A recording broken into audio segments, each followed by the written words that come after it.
My name is Lara. My life at 45 was a testament to what hard work and independence could achieve. Over $10,000 a month wasn't just a number, it was my declaration of success in a high-stakes game.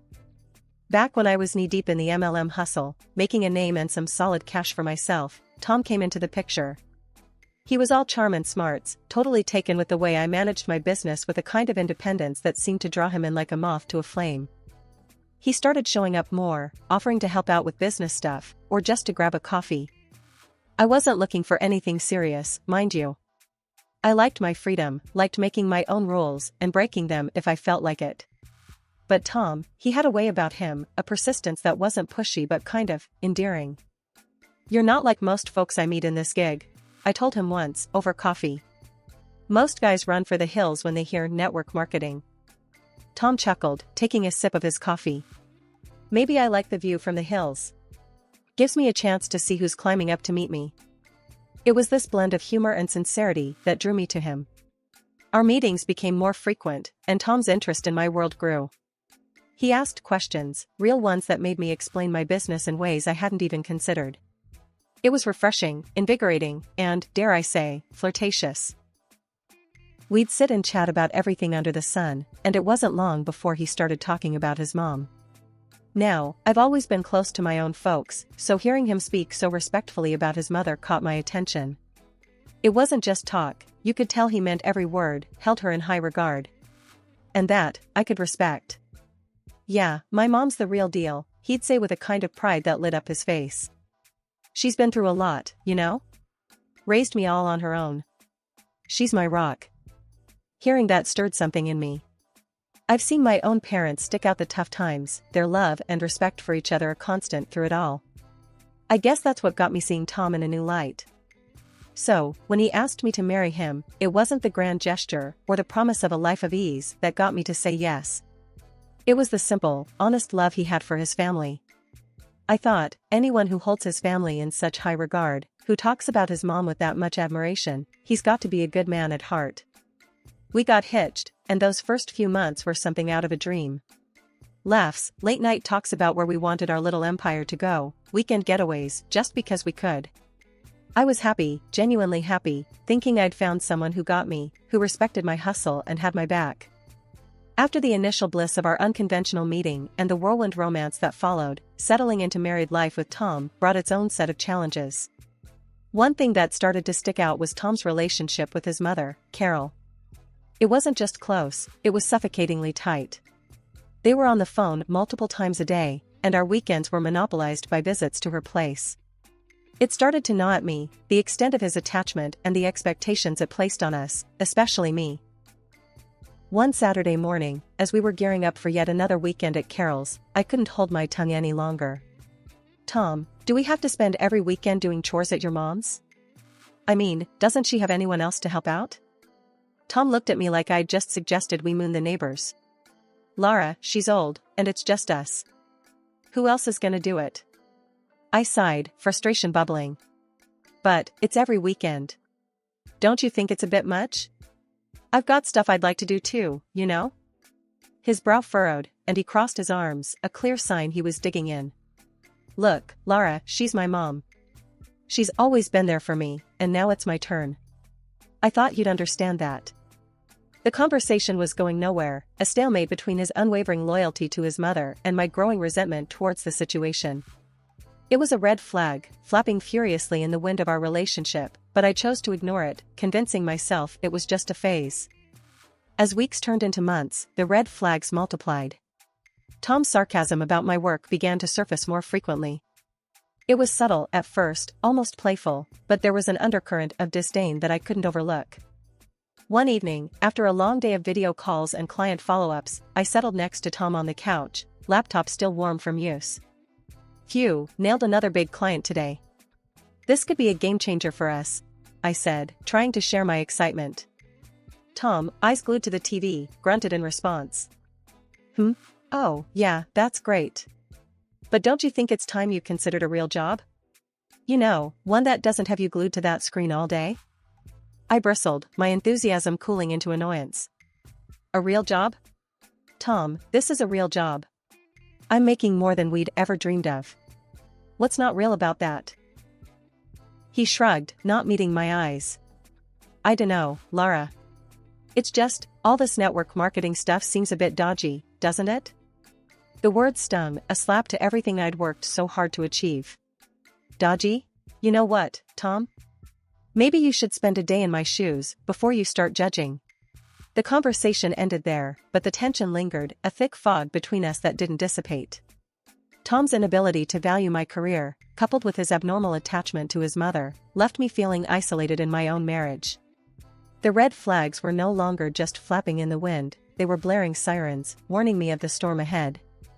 Yet, I pressed on, hoping for a change, clinging to the memories of our early days. But as time passed, it became increasingly clear that Tom's loyalty was split in a way that left little room for us, for me. The endless weekends at Carol's, my mother-in-law's place, had turned from a mild inconvenience into a full-blown chore. Every visit was the same routine: sit at the dining table, nod along to Carol's lectures on housekeeping and the importance of saving every penny, and watch Tom hang on to every word she said as gospel. It was like stepping back in time, and I was wearing thin. One such afternoon, as Carol went on about the virtues of homemade meals over eating out, Tom chimed in, his voice laced with that now familiar sarcasm. Yeah, Lara, maybe you should take a page out of Mom's book. All that time on your computer, and what do you have to show for it? A strange business that no one understands. I felt my cheeks burn, a mix of anger and embarrassment. Tom, we've been over this. My strange business is paying our bills, and then some. I'm working, not playing around on the internet. He scoffed, shooting a look at Carol, who wore a smug expression. A real job doesn't have you stuck at home all day. It's about getting out there, dealing with real people, not just numbers on a screen. The jab stung, more so because it was made in front of Carol, who nodded in agreement as if she had any say in our finances. I bit back the retort on the tip of my tongue, realizing it was futile. Tom was echoing his mother's outdated views, and there was no winning against a united front. Feeling isolated and misunderstood, I decided to seek refuge with my parents. They were old school in their own way, but they understood the value of hard work, regardless of the form it took. Their reaction to Tom's criticisms was a mix of anger and disappointment. Lara, it's clear he's jealous, my dad said, his brow furrowed in concern. Envious because you're succeeding without having to trudge to some office every day. Don't let his insecurities drag you down. My mom nodded, her hand squeezing mine. You're doing amazing, sweetheart. Tom needs to see that. He's supposed to support you, not tear you down.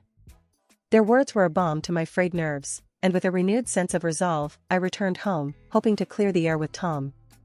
But what awaited me was far from the reconciliation I'd hoped for. Tom was livid, pacing the living room like a caged animal. So, you ran to your parents to complain about me? About us? He accused, not even bothering to greet me. I was taken aback by the intensity of his anger. Tom, I needed some perspective. They're my parents. Who else am I supposed to talk to? His laugh was harsh, void of any humor. Perspective? Or you wanted them to take your side, tell you how wrong I am? They're poisoning you against me, Lara.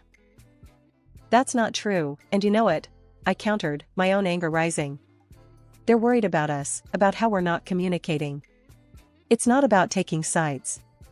But Tom wouldn't hear it. No, it's always about sides with you. Your business, your money, your parents. What about me, Lara? When do I get to be a part of this marriage? Eventually, the tension cooled, and we found our way back to a fragile truce, but the cracks remained, widening with every sarcastic comment, every dismissive gesture. The air was thick with tension, the kind that settles in your stomach like a bad meal, as we sat around Carol's, my mother-in-law's, cluttered dining table. As usual, Tom and Carol were in their element, a duo of traditional views and thinly veiled jabs at my expense. Today's topic of choice, once again, veered towards the proper roles in marriage, a well Carol seemed to draw from endlessly. You know, Lara, Tom started, his voice laced with that familiar patronizing tone.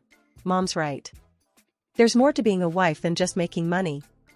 Maybe it's time you started focusing on what really matters. I clenched my fists under the table, my patience wearing thin. And what, according to you, really matters? Cleaning? Cooking? Being at your beck and call? Carol jumped in, her voice sharp. Exactly. It's about making a home, caring for your husband. Not glued to a screen all day. I know plenty of women who'd be more than happy to take your place, ones who understand the value of a proper marriage. The audacity of her words struck a nerve. Oh, is that so? I shot back, my voice rising despite my attempts to keep calm. You think you can just replace me with some Stepford wife who fits your outdated idea of a proper marriage? Tom's allegiance was clear as he nodded along with his mother's cruel suggestion. Lara, you're missing the point. It's not about replacing you. It's about what's best for us, for our family. Best for us? Or best for you and your mother? I countered, feeling the weight of their united front. Since when did our marriage become a three-person decision? The humiliation of being openly discussed as replaceable, as if I were nothing more than a poor fit in their perfect world, was a new low. Feeling cornered and outnumbered, I pushed back from the table, my chair scraping loudly against the floor. You know what? If you're so convinced you can find someone better, then maybe you should. I spat out, the hurt evident in my voice. Tom looked taken aback, as if he hadn't expected his words and his mother's to cut so deep. But the damage was done, the line drawn in the sand. I thought marriage was about partnership, support, and love. Not constant criticism and unrealistic expectations, I said, my voice steady despite the turmoil inside. There was a heavy silence, one that spoke volumes about the state of our relationship. As I walked out of the room, the sound of my footsteps echoed, a resolute declaration that I wouldn't be belittled or demeaned any longer. After the last blow-up, I was done. Done with the weekend cleanups at Carol's, done with the moralizing, just done. Tom tried to guilt-trip me about it, calling me selfish, saying I didn't care about family. But I wasn't having any of it this time. I had reached my limit. Then came the day that broke the camel's back. I noticed our joint account was bleeding money, a lot of it. Money we'd been scrimping and saving for a new car, our dream car. My heart raced as I logged into our online banking, only to see a massive transaction that nearly wiped us out. I confronted Tom the moment he walked through the door. Where's the money, Tom? The car fund, it's practically gone. He couldn't look me in the eye. I had to use it for something important. Important? What could possibly be more important than what we've been saving for? I was fuming, barely containing my anger. It was for Mom's trip, her dream cruise to Europe. He mumbled it out like a confession. I was stunned into silence for a moment. You used our savings? For a cruise? Without even asking me?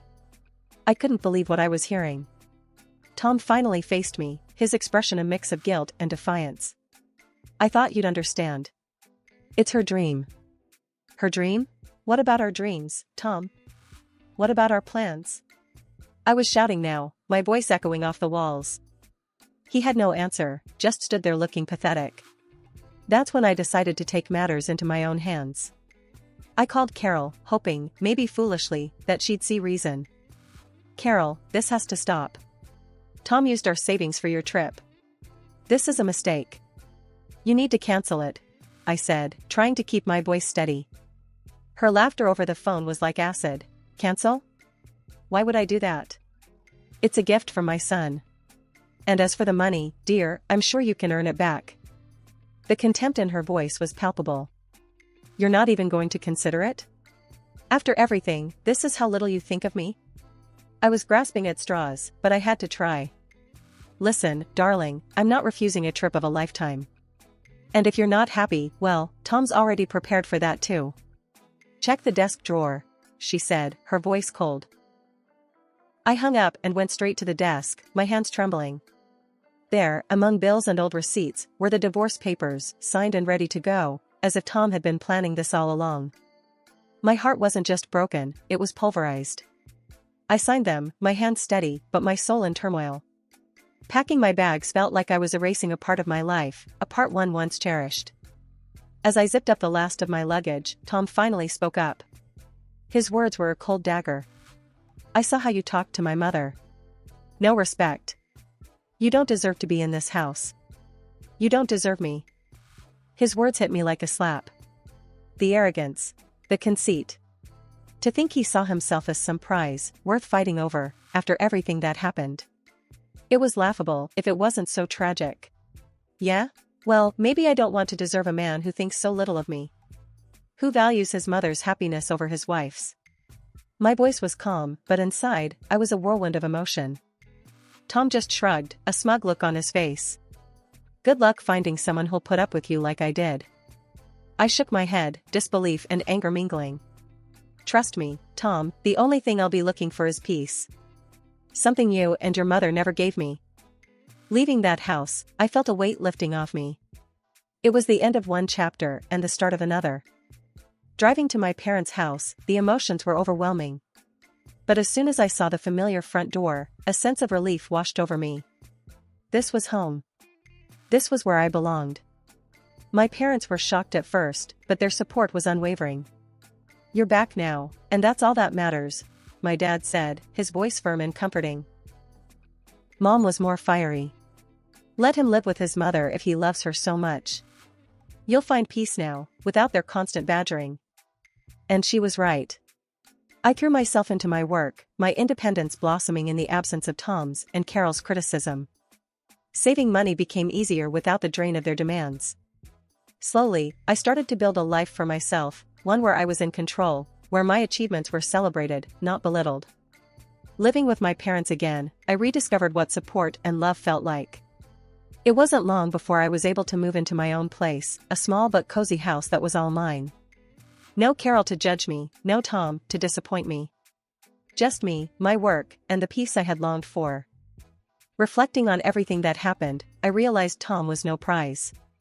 The real prize was finding myself again, rebuilding my life on my terms. I found strength I never knew I had, and a sense of peace that was priceless. Months had passed since I left Tom and his overbearing mother behind, settling into a rhythm of work, savings, and peace that had long eluded me.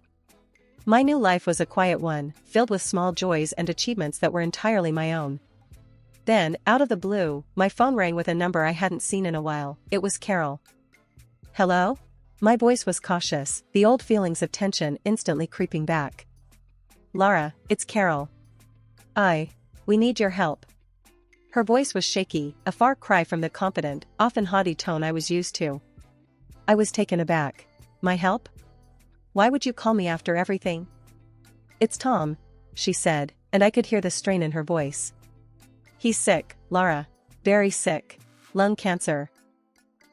The news hit me harder than I expected. Despite everything, I felt a pang of concern. I'm sorry to hear that, Carol. But why are you telling me this? Because he needs you, Lara. He needs your support, your forgiveness.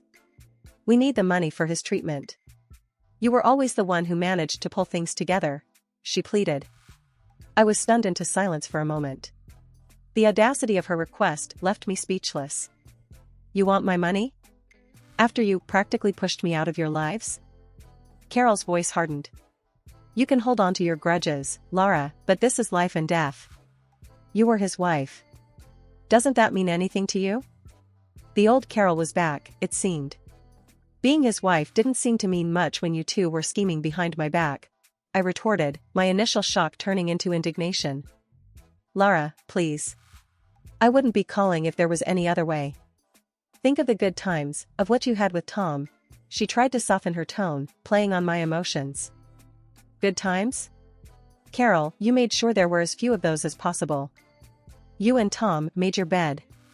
Now, you get to lie in it, I said, the years of frustration and hurt fueling my words. There was a pause, and then Carol's voice came through, colder and sharper than before.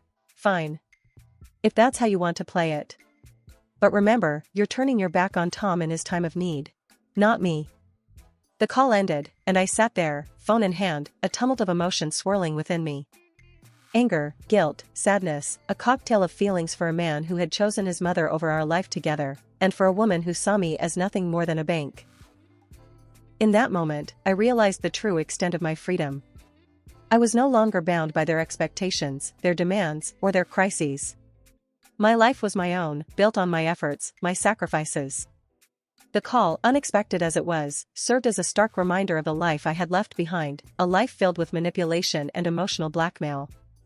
As I put the phone down, a sense of resolve settled over me. My departure from Tom and Carol's lives was not just a physical one, it was an emotional and financial break too. I had moved on, building something that was entirely mine, free from their shadows. I started diving into investments, reading up every book and article I could get my hands on, and slowly, I began to see the fruits of my labor. My world became numbers and trends, a far cry from the emotional turmoil I left behind. Word got around, as it always does, about Tom's worsening condition and how Carol was barely managing. They'd blown through whatever savings they had, living a life far removed from the comfort they once knew. And Carol, ever the martyr in her own story, made sure everyone knew how I abandoned them in their time of need, painting me as the heartless ex-wife. I heard these rumors from Jenna one afternoon over coffee. She hesitated before telling me, probably expecting me to react. But the truth was, I felt nothing but a distant pity for them. "Can you believe it, Lara? Carol's out there telling anyone who'll listen about how you left them high and dry," Jenna said, her voice tinged with disbelief. I shrugged, taking a sip of my coffee. "Let her talk, Jenna. Her words don't touch me anymore. I've moved on, and I'm investing in my future, something they never thought to do." Jenna looked at me, a mix of surprise and admiration in her eyes. "You're really over it, aren't you?" "I mean, completely." I nodded, a smile playing on my lips. "Completely. My life's taken a turn for the better since I stopped letting them define my worth. I'm making smart investments, learning more every day. Their opinions, their struggles, they're just echoes of a life I left behind." It was liberating, this feeling of complete detachment from the chaos that once consumed me. The rumors, the pitying glances, they meant nothing now.